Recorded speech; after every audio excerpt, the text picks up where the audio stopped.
Hi friends, ఈరోజు మనం gold movie review అయితే చూద్దాం. అసలు స్టోరీ ఏంటి, చూడొచ్చా లేదా అనే విషయాల గురించి చూద్దాం. మూవీ మెయిన్గా గోల్డ్, అత్యాస, సర్వైవల్ అనే అంశాల చుట్టూ తిరుగుతుంది. స్టోరీలో ఒక డెసర్ట్లో ఒక వ్యక్తికి భారీగా గోల్డ్ దొరుకుతుంది. కానీ గోల్డ్ దొరకడం ఎంత అదృష్టమో దాన్ని సొంతం చేసుకోవడానికి అంత అదృష్టం ఉండాలి అని ఈ మూవీ చూపిస్తుంది. స్టోరీలో ఆ గోల్డ్ని కాపాడుకోవడానికి హీరో పడే కష్టం, ఆకలి, ఒంటరితనం మూవీకి మేజర్ ప్లస్ పాయింట్స్.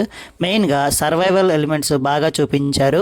మూవీ ఎక్కువగా స్లో బర్న్ నెరేషన్ ఉంటుంది, అందుకే వేగంగా నడిచే స్టోరీ ఇష్టపడే వారికి కొంచెం స్లోగా అనిపించవచ్చు. అయితే cinematography, desert locations, atmosphere, lead actor performance బాగానే అనిపిస్తాయి. మూవీలో కొంచెం లాగ్ అనిపిస్తుంది, మన తెలుగు మూవీల ఆడు జీవితం మూవీలాగే అనిపిస్తుంది. ప్లస్ పాయింట్స్ గురించి వచ్చేస్తే మంచి cinematography, survival concept, suspenseful atmosphere. ఇక మైనస్ పాయింట్స్ గురించి వచ్చేస్తే స్లో నెరేషన్, యాక్షన్ సీన్స్ లేవు. ఫైనల్గా సర్వైవల్ థ్రిల్లర్స్ ఇష్టపడే వారికి ఒక లుక్ వేసేయచ్చు, కానీ ఫాస్ట్ పేజ్ ఇష్టపడే వారికి ఇది స్కిప్ చేసేయచ్చు. ఇక మా రేటింగ్ వచ్చేసి 2.5/5. ఇది గైస్ మా రివ్యూ. మీకు నచ్చినట్లయితే సబ్స్క్రైబ్ చేసుకోండి. ఇంకో రివ్యూతో మళ్ళీ మేము ముందుకు వస్తాం. అంతవరకు బాయ్ బాయ్.